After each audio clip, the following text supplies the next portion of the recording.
এই যে আমরা এখন লাইনে দাঁড়িয়েছি, অবশেষে জয় মা, এখন লাইনে দাঁড়িয়ে পড়েছি।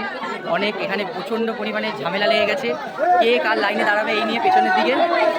আর অবশেষে লাইন পেয়েছি।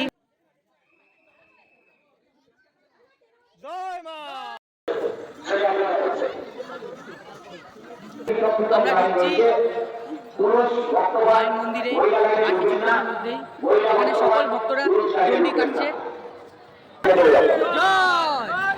জয় মা, আপনি রিক্সা থেকে এসেছেন।